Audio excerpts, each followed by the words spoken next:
Nag-umpisa na pala ang finals ng NBA. Meron pa pala, kala ko regular season eh. Dahil hindi man lang nag-effort yung NBA na i-promote yung series. Basta na lang matapos eh. Hindi talaga ibinalik yung finals logo.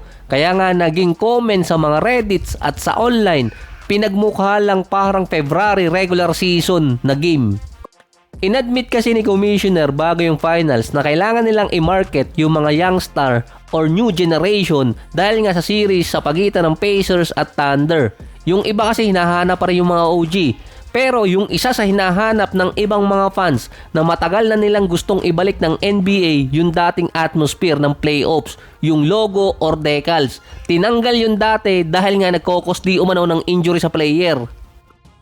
Last finals naman wala rin naman logo pero at least shoot malaki na nakalagay sa scoreboard. Ngayon parang tinipid eh. Nakasalamin na ako halos hindi ko pa rin makakita.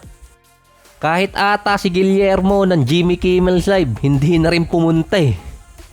Mas na-excite pa yung iba mga fans sa announcement ni Commissioner na potential expansion. Nakakatatlong trabaho na ako, expansion pa lang din. Seattle at Las Vegas yung pinaka-popular na piliin ng NBA bilang magtayo ng dalawang additional team.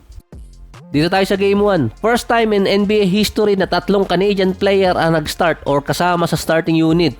SGA at Lu Dort para sa Thunder at Andrew Nembhard naman para sa Pacers. Parang first time ko lang din nakakita na yung dalawang teams gumamit agad ng 10 to 11 players first quarter pa lang or first half.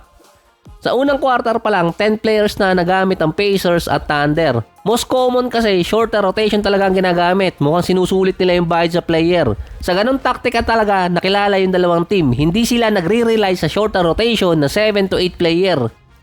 First quarter, 29-20 para sa OKC. 7-0 run sa first 2 minutes ng game bago pa nakascore no ng Indiana.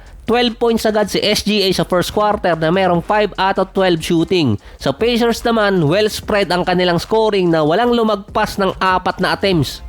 Walang lumagpas sa kanila sa 3 attempts. Parang hinati talaga. Sa second naman, ganun pa rin sa Indiana. Wala sa kanilang mga player ang nakalagpas ng 3 attempts per player. Ang pinaka-leading scorer pa nila sa first half, yung nasa second unit, si TJ McConnell na merong 9 points.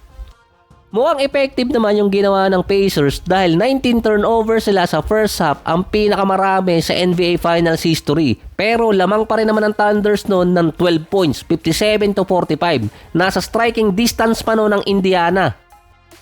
Nasa 8 turnover lang noon ang OKC sa first half. Sa dami din ng nakuha nitong turnover ng Pacers na nasa 19, hindi nagawang makalamang ng malaki na lagpas 20 points ng Thunder. Si SGA naman sa first half naka 19 points, 8 out of 18 sa field, 2 3-point shot at himala, 2 free throws lang sa first half. Parang may mali ata sa mga pito ng referee ngayon. Well balanced scoring din para sa bench ng OKC. Meron agad silang combine na 18 points. Yung second half naman napunta para sa Indiana. Mula double digit lead na ibaba nila sa single digit until last 48 seconds ang fourth quarter, 110-109. Mula yon sa free throws ni Nembhard at layup naman ni Piolo, Pascal Siakam. May pagkakataon pa sana ang Pacers nun kaso nagkaroon ng turnover mula din kay Pascal Siakam.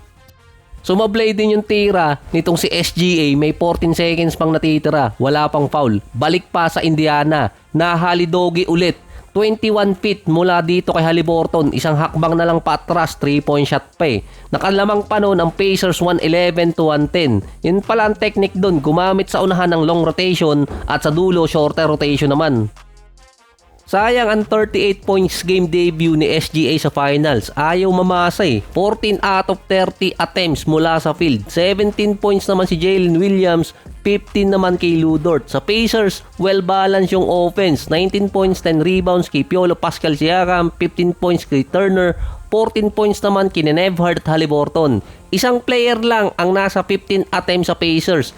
4 na naka double digit attempts naman pa rin sa Indiana.